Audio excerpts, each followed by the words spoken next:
बिस्मिल्लाहिर्रहमानिर्रहीम। अस्सलाम वालेकुम गाइस, कैसे हैं आप? अल्लाह के फजल करम से जी आप ठीक होंगे, तंदुरुस्त होंगे जी। 24 जुलाई 2020 डेट न्यूज़पेपर 24 जुलाई 2020। इम्पोर्टेंट MCQs करंट अफेयर्स देख लेते हैं। आपको पता है कि कुलभूषण यादव 2016 में जो पकड़ा गया था, उसके बारे में डेली कोई ना कोई न्यूज़ आती ही रहती है, डेवलपमेंट्स होती रहती हैं न्यूज़ के अंदर।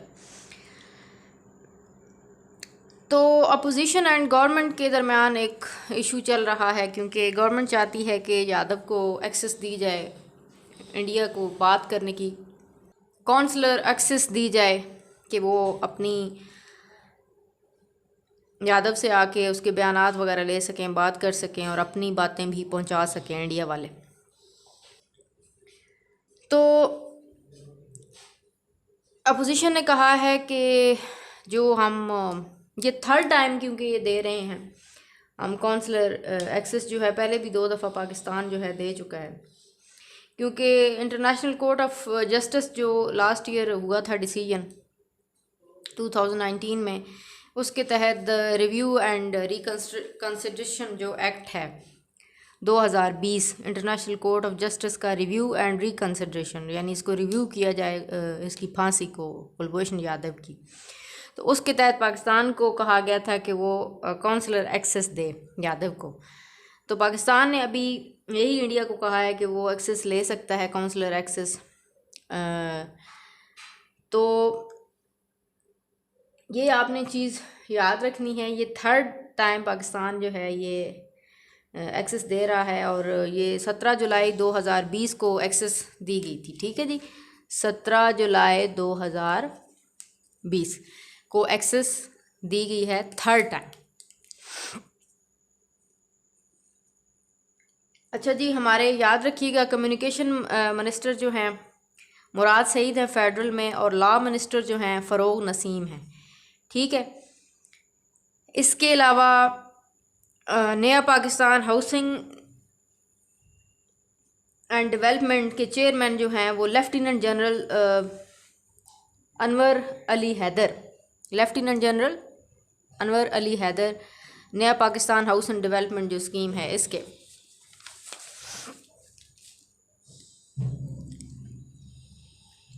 यहाँ पे थोड़ी सी बात कर लेते हैं कि पाकिस्तान को देखें, हमेशा ने इंडिया ने एक साइड लाइन करने की कोशिश की है खित्ते के अंदर, और अभी ख़ुद उसके हालात इस तरह हुए पड़े हैं कि एक तरफ ईरान ने उसको ड्रॉपिंग आउट कर दिया है, ड्रॉप आउट कर दिया है। इससे चाहबाद बहार पोर्ट है जो कि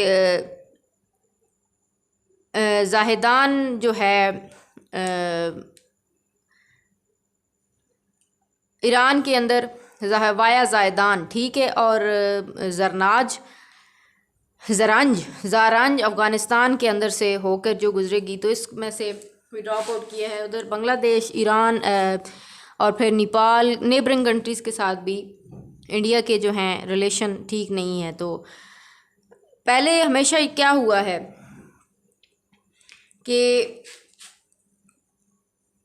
पाकिस्तान अलाइन हुआ है, यानी पाकिस्तान के ईरान के साथ भी रिलेशन अच्छे नहीं थे, सऊदी अरब के साथ भी अच्छे नहीं थे, और देखा जाए तो इंडिया के साथ तो कभी अच्छे रहे ही नहीं। अफ़गानिस्तान नो डाउट हमेशा ही हमारे एक रिलेशन जो है डाउटेड रहे हैं, कोई समझ नहीं आती कि रिलेशन किस तरफ जाते हैं। तो अभी हुआ क्या है, एक चाइना है ऑल वेदर फ्रेंड जो हमेशा से रहा है, तो अभी क्या हो रहा है कि इंडिया अलाइन हो रहा है, इंडिया बिल्कुल एक साइड पे हो रहा है। यानी जो कोशिश खित्ते में इंडिया ने पाकिस्तान के ख़िलाफ़ की थी, अभी उसके वो ख़ुद उस पर अटैक कर रही है। वही चीज़ कि अभी नेपाल के साथ भी उसका इशू चल रहा है, बांग्लादेश के साथ भी चल रहा है। दूसरी तरफ देखें तो ईरान भी उसे साइड लाइन कर रहा है चाबहार पोर्ट से। चाइना के साथ उसका गलवान वैली पे इशू चल रहा है अलग, तो नेबरिंग कंट्रीज़ के साथ वैसे इश्यूज चल रहे हैं। और देखा जाए तो यूएस के साथ भी कंपैरेटिवली रिलेशन कम है, और रशिया को क्योंकि चाइना की वजह से उसके अमेरिका की वजह से, अमेरिका और रशिया की तो कोल्ड वार एरा से ही नहीं बनती, जब से वर्ल्ड वार 2 हुई है। तो रशिया को कंपैरेटिवली अब चाइना की वजह से पाकिस्तान की तरफ झुकाव करना पड़ रहा है, ठीक है। और यूएस खत्ते में क्योंकि हेजमनी चाहता है, एक बालादस्ती चाहता है, तो वो एक है जो इंडिया को ये सारे के लिए यूज़ कर रहा है, और उसकी यही यूज़ अब इंडिया के लिए वबाल जान बन रही है। एक तरफ ईरान निकल रहा है, दूसरी तरफ रशिया भी उससे रशिया तो हमेशा ही उसका फ्रेंड रहा है ऑल वेदर, लेकिन अभी उसका झुकाव देखें। वो कहते हैं आपसे बाप भी अच्छा नहीं होता, तो वही बात है कि रशिया भी अपनी टेंडेंसी चाइना की तरफ कर रहा है, और जब चाइना की तरफ करेगा तो ऑटोमेटिकली पाकिस्तान के साथ बनाने की रखी नहीं पड़ी। अच्छा जी, यूनाइटेड नेशन जनरल असम्बली के जो प्रेसिडेंट हैं उनका नाम लिख लीजिएगा, तिजानी मोहम्मद बंदे, ठीक है। तिजानी TIJANI, तिजानी मोहम्मद बंदे है या बैंड है, BANDE, तिजानी मोहम्मद बंदे, एक लिख लीजिएगा। मज़ीद जी, आज काफ़ी ज़्यादा न्यूज़पेपर में MCQs थे 24 जुलाई के।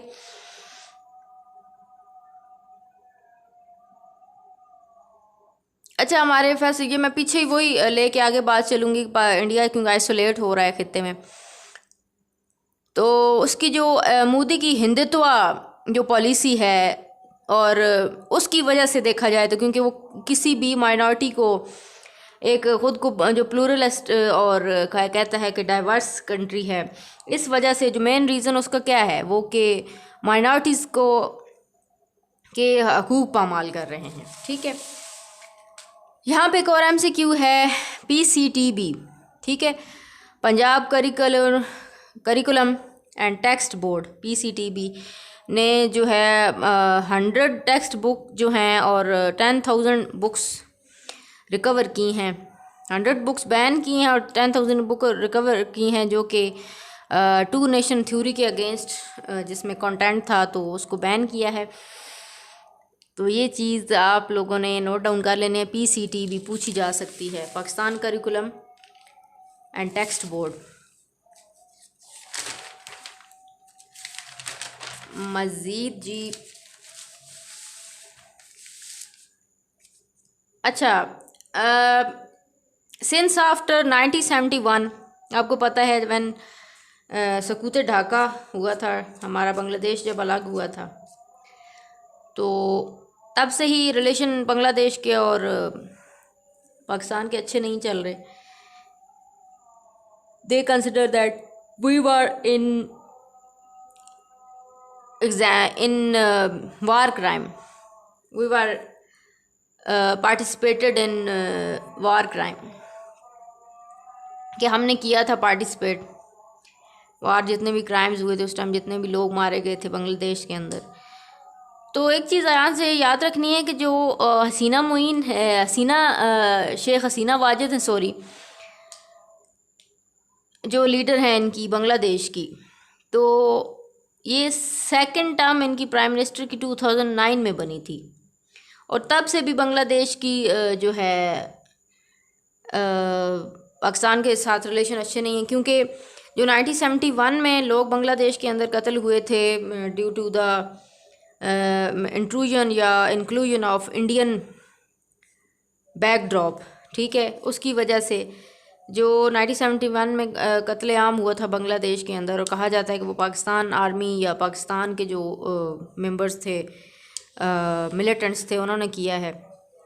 2009 में जो सेकंड टाइम टर्म थी प्राइम मिनिस्टर की हसीना वाजिद, शेख हसीना वाजिद, तब से बुरे चल रहे हैं। 2009 वाला याद रखिएगा, शेख हसीना की दूसरी टर्म थी।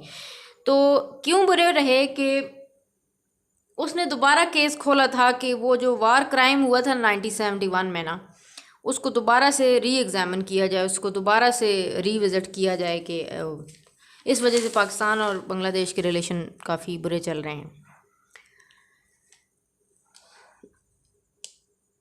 अच्छा जी, मशाल ख़ान केस आपको पता है, जो लिंचिंग टू डेथ हुई थी, तौहीन रिसालत वाला केस याद होगा आपको। तो अप्रैल 2017 में ना मशाल ख़ान की डेथ हुई थी, अप्रैल 2017।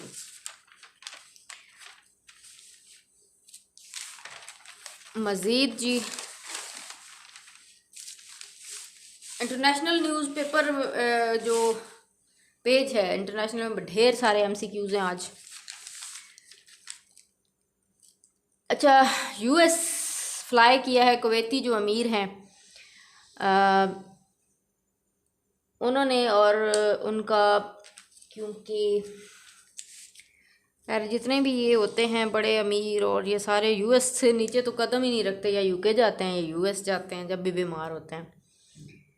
अपनी कंट्रीज़ में तो इन्होंने लगता है कोई अच्छा कोई बनाया हुआ ही नहीं होता हॉस्पिटल हमारे मुस्लिम कंट्रीज़ ने। देखा जाए तो इसी वजह से बाहर वाले हमसे नफ़रत करते हैं कि इनकी जो भी इशू हो या तो ये करप्ट होते हैं, करप्शन इनकी हाईलाइट होती है, और दूसरा क्या हाईलाइट होता है कि कोई भी इशू हो सीधा या यूएस जाते हैं या यूके जाते हैं हम लोग। अच्छा जी, तो मैं बता रही थी कुवैती अमीर जो शेख सबा हैं, मैं कल भी शायद परसों बताया था, आई डोंट रिमेम्बर। शेख सबा इनके कुवैत के अमीर हैं, याद रखिएगा।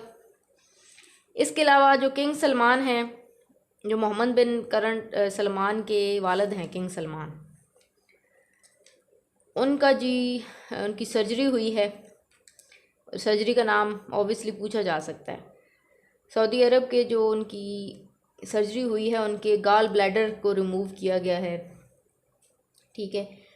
और क्योंकि ये इसलिए मैं पहले बताया था परसों भी कि इसलिए ये चीज़ें हो रही हैं क्योंकि ये बहुत रेयर होता है कि सऊदी जो किंग हैं उनकी बीमारी का कोई भी चीज़ शाया की जाए या उसको पब्लिश किया गया। तो उनकी जो सर्जरी हुई है, द किंग अंडरवेंट लैप्रोस्कोपिक, ठीक है, लैप्रोस्कोपिक सर्जरी हुई है, गाल ब्लैडर रिमूव किए गए हैं। अच्छा, यहाँ पे याद रखिएगा 2017 सऊदी अरेबिया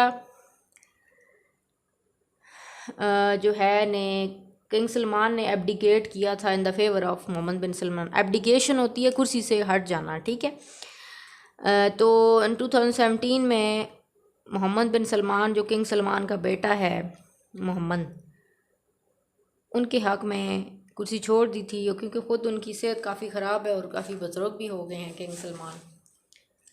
तो मोहम्मद बिन सलमान के हक़ में 2017 में छोड़ी थी। अच्छा, यहाँ पे एक और चीज़ याद रखिएगा कि ईरान के जो प्राइम मिनिस्टर हैं मुस्तफ़ा अल ख़दीमी, उनका विज़िट शेड्यूल था किंग सलमान के साथ, लेकिन वो इस इनकी बीमारी की वजह से, ऑपरेशन की वजह से सर्जरी हुई है, इनका पूछा जा सकता है किस प्राइम मिनिस्टर ने पोस्टपोन किया है, और वो हैं जी किंग इनके इराक़ के प्राइम मिनिस्टर हैं मुस्तफ़ा अल ख़दीमी, इनका पोस्टपोन किया है। अच्छा जी, गुड न्यूज़, पाकिस्तान का जो परमानेंट रिप्रेजेंटेटिव, पहले तो ये याद रखेंगे परमानेंट रिप्रेजेंटेटिव पाकिस्तान का है कौन to the United Nation. Pakistan का current permanent representative United Nation के अंदर है जी मुनीर अकरम। तो ये इसलिए मैं बता रही हूँ कि मुनीर अकरम जो हैं ये United Nation economic and social council के जी इलेक्ट हुए हैं प्रेसिडेंट, ठीक है। ये है 23 जुलाई को इलेक्ट हुए हैं, ठीक है।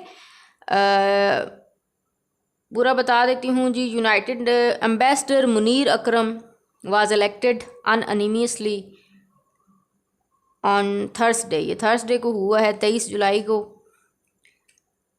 Elected as a president of United Nation economic and social council, ठीक है, फॉर अ 1 ईयर। ये जो टर्म है इनकी एंडिंग इन जुलाई 2021 में ख़त्म होगी, 1 साल के लिए बने हैं। और पाकिस्तान के ये जो 6 टाइम बन रहा है, इलेक्टेड हो रहे हैं कोई भी जो बंदा है एज आ इकोनॉमिक, इसके ECO SOC के जो प्रेसिडेंट है, इसको क्योंकि इसका जो शॉर्ट में कहा जाता है ECO SOC, economic and social council. तो 6 टाइम पाकिस्तान का कोई भी मेंबर बना है। और इसके अलावा जो अम्बेसडर हैं अकरम, ठीक है, that ambassador Akram had been elected this post, ये दूसरी दफ़ा इलेक्ट हुए हैं, ठीक है। टोटल हमारे 6 दफ़ा हो चुके हैं हम लोग, और ये जो अम्बेसडर अकरम है ये दूसरी दफ़ा हुए हैं। इसके अलावा जी जो यूनाइटेड नेशन ECOSOC है, United Nation economic and social council है, इसके 54 मेंबर्स होते हैं। ठीक है, ये यूनाइटेड नेशन का एक है जी प्रिंसिपल ऑर्गन है और 1945 में ही ये भी बना था। चाइना ने अपना पहला मिशन सेंड किया है जी 23 जुलाई 2020 को मार्स पे। ठीक है, पिछला मैंने आपको बताया था UAE ने भी सेंड किया है, वो था 19 जुलाई को। ठीक है, UAE ने सेंड किया था और 23 जुलाई को जो है ये सेंड किया है जी चाइना ने। ठीक है, ये दोनों डेट्स आपने याद रखनी है, क्योंकि एक और चीज़ यहाँ पे याद रखिएगा, क्योंकि इस साल जो है ये जो मार्स है ये क्लोजेस्ट टू द अर्थ है, ये यानी अबाउट 55 मिलियन किलोमीटर पे है अभी। ठीक है, इस साल।